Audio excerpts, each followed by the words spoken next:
രണ്ടെണ്ണം എടുത്തോ. ചേച്ചിക്കുട്ടിക്ക് കൊടു. നിനക്ക് വേണമെങ്കിൽ നീ എടുക്ക്. ആദ്യം ചേച്ചിക്കുട്ടിക്ക്. അങ്ങനെ ഇപ്പൊ ചേച്ചിക്കുട്ടിക്ക് കൊടുക്കുന്നില്ല. ഒരു ചേച്ചിക്കുറ്റി.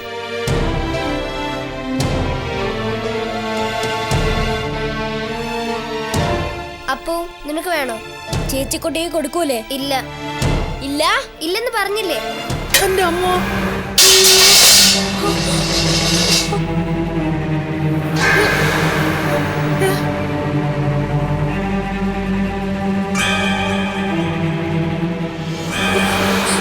അപ്പുണ്ണി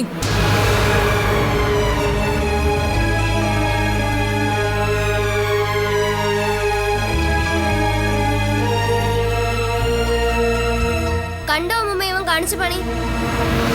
ഒറ്റ വീക്കു ചെന്നാലുണ്ടല്ലോ കന്നത്തരം കാണിക്കുന്നോ? കൊച്ചാണെന്നൊന്നും ഞാൻ നോക്കിയല്ലേ. കാശ് കൊടുത്ത് വാങ്ങിച്ചോടുന്ന സാധനമാ. ചേച്ചിക്കുട്ടിക്ക് കൊടുക്കാനുണ്ടാ? ചേച്ചിക്കുട്ടിക്ക് കൊടുത്തില്ലെങ്കിൽ അപ്പോഴേ നീ തട്ടി തെറിപ്പിക്കോടാ. ആ തെറിപ്പിക്കും. അമ്മ ഇങ്ങി വരട്ടെ, ഞാൻ പറഞ്ഞു കൊടുത്തിട്ടേ ഉള്ളൂ. നിന്റെ മൂക്കി അടിച്ചു വരുത്തു. നീ ആരാടാ? റൗഡിയോ? ആ അതെ.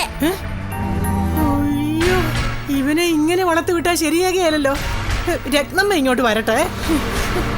ഒക്കെ ഇവള് പറഞ്ഞു ജയിക്കുന്നതാ. ഈ നാശൂലം പിടിച്ചോളാം. ചേച്ചിക്കുട്ടിയെ വഴക്ക് പറയണ്ട. പറഞ്ഞാ നീ എന്തോ ചെയ്യടാ? ഉറങ്ങിക്കിടക്കുമ്പോ ഞാൻ മണ്ണെണ്ണ വയ്ക്കും വായില്. ആ നീ വാ മോളെ.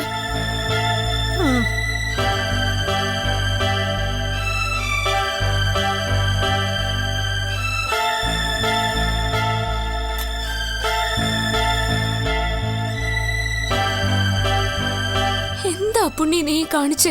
മോശമല്ലേ? നല്ല കുട്ടികൾ ഇങ്ങനെയാണോ?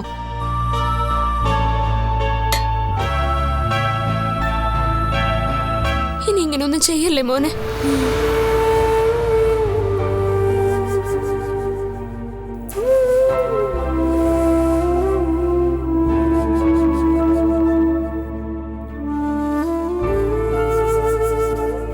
നീ എന്തിനാ എന്റെ കാര്യമൊക്കെ വീട്ടിൽ ചെന്ന് പറയുന്നേ?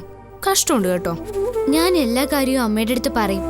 അമ്മ എനിക്കൊരു കൂട്ടുകാരിയെ പോലെയാ. എന്നാലും എന്റെ കാര്യമൊന്നും ചെന്ന് പറയണ്ടായിരുന്നു. നിന്റെ വിഷമങ്ങള് ആരെങ്കിലുമൊക്കെ അറിയിക്കണ്ടേ? അപ്പൊ അവരുടെ മനസ്സിൽ നിന്നോടൊരു അലിവുണ്ടാവും. ആ അലിവ് നിനക്ക് നന്മ വരാനുള്ള ആഗ്രഹാവും. ആ ആഗ്രഹ ശരിക്കുള്ള പ്രാർത്ഥന. ആ പ്രാർത്ഥന ഒരു അനുഗ്രഹമായിട്ട് നിന്റെ ജീവിതത്തിലോട്ട് വന്നെങ്കിലോ? ഓ, നിന്നെ കൊണ്ട് തോറ്റു. ഇതൊക്കെ ആര് പറഞ്ഞു തന്നു നിനക്ക്? ഞാനൊരു ബുക്കില് വായിച്ചതാ. മറ്റൊരാൾക്ക് നന്മ വരാൻ വേണ്ടിയുള്ള ഒരാളിന്റെ ആഗ്രഹ ഏറ്റവും വലിയ പ്രാർത്ഥനയെന്ന്. അത് കൊള്ളാം. അതായിരിക്കും സത്യമല്ലേ? ആയിരിക്കും. ഞാൻ നിന്റെ കഥ അമ്മയോട് പറഞ്ഞപ്പോ അമ്മയ്ക്ക് നിന്നെ ഓർത്ത് എന്തൊരു വിഷമായിരുന്നു. എല്ലാം നീ പറഞ്ഞു കൊടുത്തോ? വേണ്ടായിരുന്നോ? നീ അത് പറഞ്ഞതുകൊണ്ട് എന്റെ വിഷമങ്ങൾ മാറുമോ? ഇല്ലല്ലോ. നിന്നോട് പറഞ്ഞത് തന്നെ അബദ്ധം എന്നാ തോന്നുന്നു. ഒരബദ്ധവും ഇല്ല. എല്ലാം അറിഞ്ഞു കഴിഞ്ഞപ്പോ എനിക്ക് നിന്റെ അടുത്തുള്ള സ്നേഹം കൂടിയിട്ടേ ഉള്ളൂ. കൂടുതൽ സ്നേഹിക്കുന്നവരെ എനിക്ക് പേടിയാ. അതെന്താ? അവര് പിരിഞ്ഞു പോയാ, ആ സ്നേഹം നഷ്ടപ്പെട്ടു പോയാ എനിക്ക് സഹിക്കാൻ പറ്റില്ല. അങ്ങനെ സംഭവിച്ചിട്ടുണ്ടോ?